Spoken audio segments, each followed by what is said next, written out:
et les évêques qui participent à la réunion du SECAM à Kigali ont visité le mémorial du génocide contre les Tutsis situé à Gisozi. Kaisabe Vedaste, secrétaire général de la conférence épiscopale du Rwanda, explique la raison de la visite de son mémorial. Tout d'abord, il s'agit de regarder l'histoire que nous avons traversée, une histoire douloureuse qui a conduit à des massacres du génocide contre les Tutsis.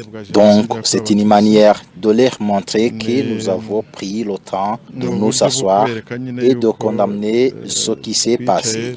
Mais c'est aussi pour leur montrer que nous avons choisi une nouvelle orientation tournée vers l'avenir, une orientation axée sur l'unité, l'amour et la paix. Il s'agit donc de venir découvrir le Rwanda à travers son histoire pour qu'ils voient non seulement d'où nous venons, mais aussi où nous sommes aujourd'hui.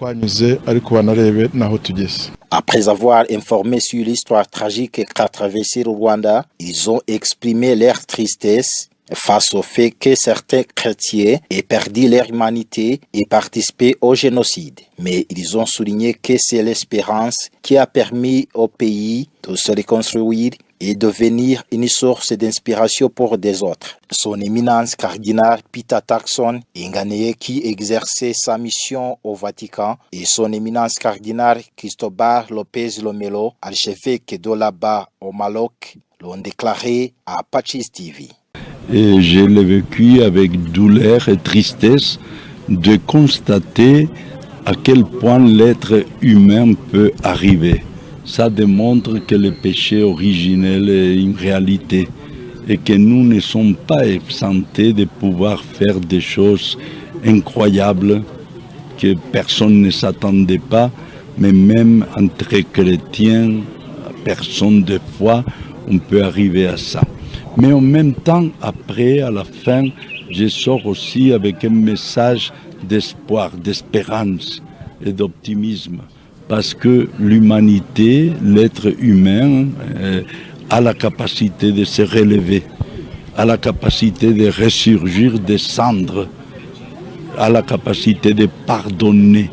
J'avais vu un reportage d'un couple où la femme avait perdu son mari et il s'est marié et elle a épousé l'assassin de son mari.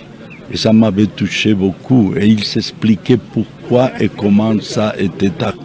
Et nous devrions faire de notre mieux pour que des situations telles ne se reproduisent. Et je pense que aussi pour allumer la lumière de l'espérance, parce que vous êtes capable de ressurgir comme pays après une catastrophe comme le génocide. L'espoir, c'est un signe de changement pour le futur qui doit être un peu meilleur de ce qu'on a fait ici. Donc, après cette visite-là, c'était une expérience très, très, très difficile. Je voudrais, pour raison des médias, etc., faire la comparaison. Mais si on a une telle situation réalisée par des gens qui sont chrétiens, musulmans, un peu mixtes, il y a sans religion, etc., ça veut dire que dans un certain sens, l'évangélisation que nous prêchons n'a pas toujours réalisé l'objectif. L'objectif, c'est le changement de la personne de telle façon qu'elle peut imiter l'amour de Dieu vers les autres. Mais ce qu'on a réalisé ici, c'est aucun amour de Dieu vers les autres. Le 20e assemblée du SECAM, qui réunit les évêques d'Afrique et de Madagascar, a débuté le 31 août 2025 et se clôturera ce dimanche sur le site sacré de Kibeho. Camarade Wizeye, Pachis TV à Kigali. Ce 31 juillet 2025, la communauté jésuite du Centre Christus a célébré la fête patronale de Saint Ignace de Loyola, fondateur de la Compagnie de Jésus. La messe était présidée par son éminence, le cardinal Michael Cerny.